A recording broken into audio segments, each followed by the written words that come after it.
Welcome back to my stand-up channel. As Farthing came face to face with the Taliban, his heart was in his mouth.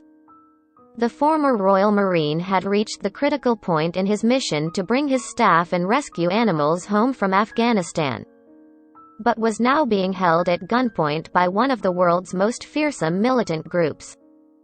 It would descend into chaos last Thursday as Mr. Farthing was forced to turn his team away from Kabul airport due to issues with paperwork, sending the charity workers into an unfolding war zone. It left his staff shell-shocked as their dreams fell into tatters, facing the terrifying realization they would be forced to stay in the country which had fallen into Taliban rule. Mr. Farthing, for his part, had been looking forward to standing in a pub with a pint in his hand. After all, one of the many hindrances he has faced in the war-torn country was drinking beer out of a can. It's all a far cry from his quiet upbringing in Dovercourt. As a young boy, I always wanted to be one of the popular kids, but I don't think I ever really reached that, Mr. Farthing, now 52, admitted.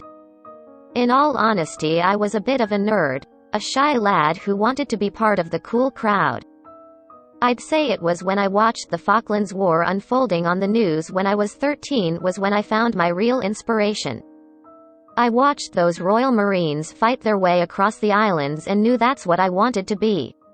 I began to research them, what they did, what they were about, and started training when I was 14 so I would be ready when I was eligible to join them aged 18. I did the Harwich and Dovercourt half marathon, and my mum will back me up on this one, I literally almost died. I had no idea how tough it would be at that age. I picked myself back up and trained again and did more and more half marathons. I was determined to join the Marines. I knew the fitness requirements were testing to say the least, and I knew I needed to start young. When I got to the selection process years later, it meant I flew straight through and had more time to concentrate on the military side of things. I'd go as far as to say I enjoyed the infamous fitness beastings. I've always enjoyed doing things the hard way.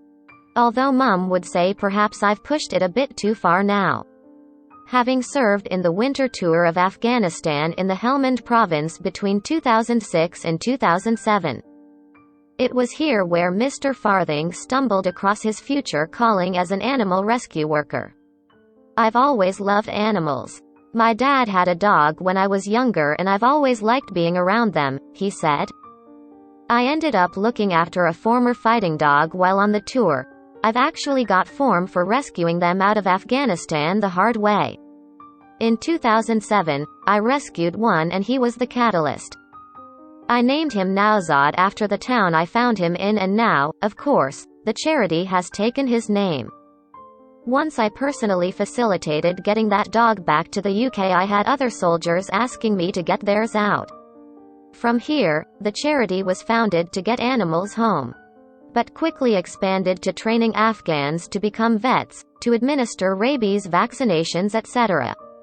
From 2007 I've lived there on and off, but for the past 2 years I've stayed out there.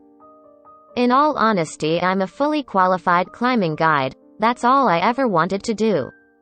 Saying that, right now I'm stuck quarantining in Oslo and all I want is to stand in a real pub with a real pint, not in a can. In his temporary camp in the Norwegian capital.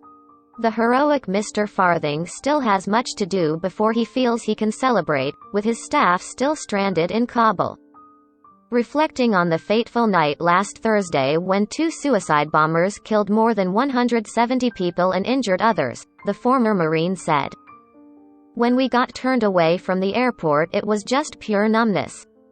We had been inside the airport and had the right paperwork, only to be told it had changed and it was now wrong. We were turned away at gunpoint, and as we left, 2 suicide bombs went off. We were suddenly involved in the chaos. Everyone was trying to flee as the Taliban were tear-gassing us, shooting in the air and hitting people with sticks.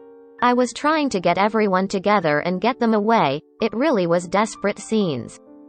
We managed to get back to HQ and everybody was bewildered. There were a lot of tears and everyone was hugging. It was just horrible and so uncertain. after finally being reunited with his wife, Kaisa. Mr. Farthing is now trying to sort his housing arrangements, having purchased a property over Zoom in Exeter while in Afghanistan.